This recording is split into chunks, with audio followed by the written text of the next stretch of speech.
नमो नमः विद्यार्थियों। आज हम हमारी संस्कृत कक्षा सप्तमी का चतुर्दश पाठ समुद्र दर्शनम पढ़ने जा रहे हैं।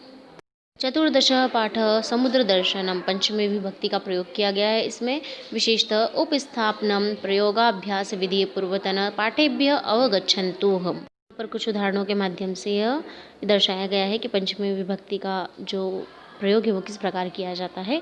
एक वचनम में है आरक्षकात् भीतः चोरः पलायते, सिपाही के डर से चोर भागता है। द्विवचनम में है आरक्षकाभ्याम भीतः चोरः पलायते, दो सिपाहियों के डर से चोर भागता है।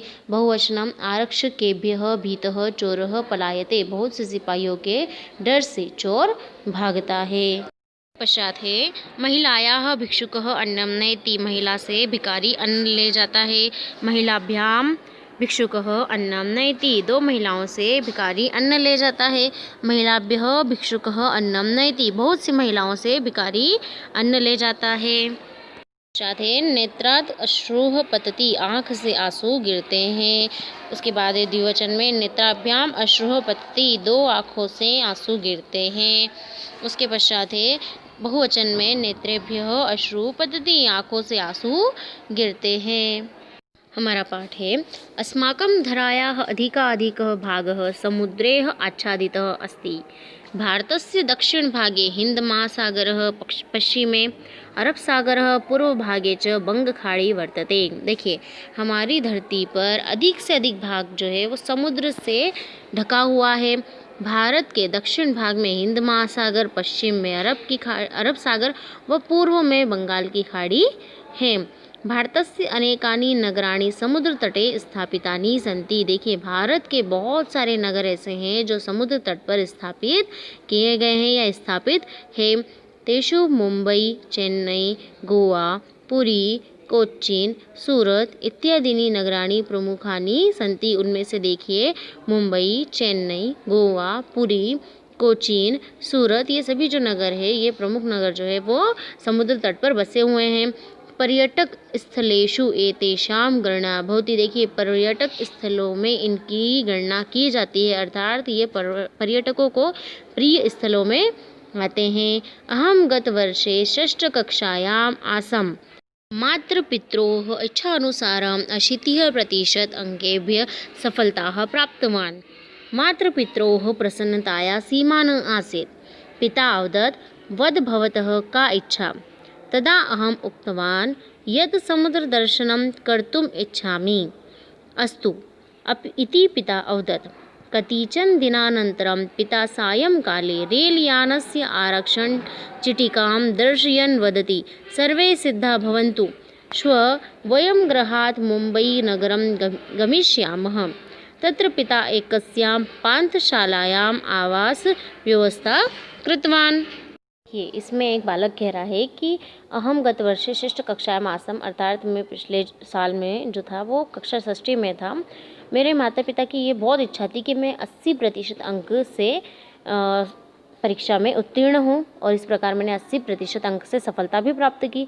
माता पिता जो थे वो मेरे बहुत प्रसन्न थे, उनके प्रसन्नता की कोई सीमा नहीं थी। पिताजी ने कहा कि बोलिए बेटा आपकी क्या इच्छा है, आपकी अगर कोई इच्छा है तो उसे अब बताइए आप, मैं उसे पूरा करूँगा।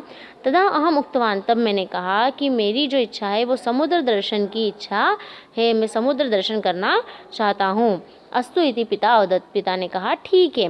कतिचन दिनानंतरन, और कुछ ही दिनों के बाद क्या होता है, सायं काल में रेलयान का आरक्षण टिकट, अर्थात रेलवे का बुकिंग किया हुआ टिकट, आरक्षण वाला टिकट पापा लेकर आते हैं और दिखाते हैं और कहते हैं कि सभी जल्दी से रेडी हो जाओ। श्वः वयं गृहात् मुंबई नगरम गमिष्यामः, कल हमें मुंबई के लिए निकलना है। तत्र पिता एकस्यां पान्थशालायां आवासम व्यवस्था कृतवान्, वहाँ पर पिताजी ने एक होटल में रुकने की व्यवस्था कर ली थी। पान्थशालायाः कार्यानेन समुद्रतटं गतवन्तः। समुद्रतटात् समुद्रस्य सुन्दरतां दृष्ट्वा अहं चकितः आसम्।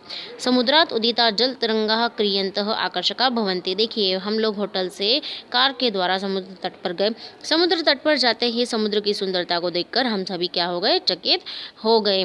समुद्र में उठती हुई जल तरंगों को देखकर हम लोग बहुत ही आकर्षित हुए।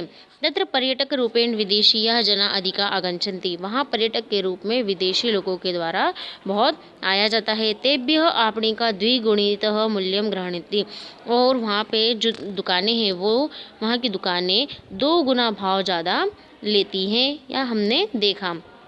वयं समुद्र तटे जल तरंगैः सह जल क्रीड़ा कृतवन्तः। हमने समुद्र की जल तरंगों के साथ जल क्रीड़ा के। तत्र सिकतया वयं क्रीड़ाम अपि क्रीडवन्तः। वहाँ पर जो रेत थी उसके द्वारा हमने घर घर भी खेला। रात्रिकाले चंद्रस्य प्रकाशे जल तरंगानां शोभा अतीव रमणीया आसीत्। रात्रि काल में चंद्रमा के प्रकाश की से जल तरंगों की जो शोभा होती है वो बहुत ही रमणीय होती है। रात्रि काले अपि समुद्र तटं प्रातः कालीन वेला एव प्रभाति स्म। यदा समुद्रतटे भ्रमन्तः वयं श्रान्ता अभवाम तदा समुद्रतटात् यानेन राजराजेश्वरीम् आगतवन्तः। रात्रि काल में समुद्र तट पर प्रातः की वेला के समान एक झलक दिखाई देती है। तभी समुद्र तट पर घूमते घूमते श्रावन्तः अभावमत तदा समुद्र तटात यानेन। तभी क्या होता है कि समुद्र तट पर यान के द्वारा राजराजेश्वरी वहाँ आ जाती है। प्रातः काले राजराजेश्वरीतः चौपाटी एस्सलवर्ड इत्यादीनि स्थानानि परिभ्रमन् चतुर्वादने भ्रमणात् प्रत्यागतः। षड्वादने मुम्बई नगरात् वयं रेलयानेन गृहं प्रति प्रतिष्ठितवन्तः, गृहं च आगतवन्तः। इदानीमपि समुद्रविहारस्य स्मरणं रोमाञ्चयति। सिद्धिविनायकमन्दिरे लिखितं श्लोकमपि स्मरामि। लिखितमासीत् यत् धर्मार्थार्थ भयात् कामात् कारुण्यादिति भारत दानं पंचविधं ज्ञेयम् इति विज्ञा ब्रुवन्ति ही। उसके पश्चात वो दूसरे दिन सुबह राजराजेश्वरी और वो दोनों ही चौपाटी का भ्रमण करते हैं, एस्सलवर्ड का भ्रमण करते हैं, और फिर चतुर्वादने 4 बजे घूमकर वो वापस आते हैं। 6 बजे उनके मुंबई से उनके घर के लिए वापस की रवाना होने के लिए ट्रेन रहती है, फिर वो वापस घर आ जाते हैं। ये सभी उनके दिमाग में चलता रहता है कि समुद्र दर्शन जो है वो बहुत ही रोमांचक रहा है। ऐसा हमारे साथ भी होता है कि अगर हम कहीं घूमने जाए तो उसकी एक जो याद रहती है वो हमारे मन में बैठ जाती है। वैसे उनके भी मन में बैठ चुकी है। वो वहाँ से सिद्धिविनायक मंदिर भी जाते हैं, जहाँ पे उनको लिखा हुआ श्लोक याद आता है कि धर्मार्थ भयात् कामात् कारुण्यादिति भारत दानं पंचविधं ज्ञेयम् इति विज्ञा ब्रुवन्ति ही।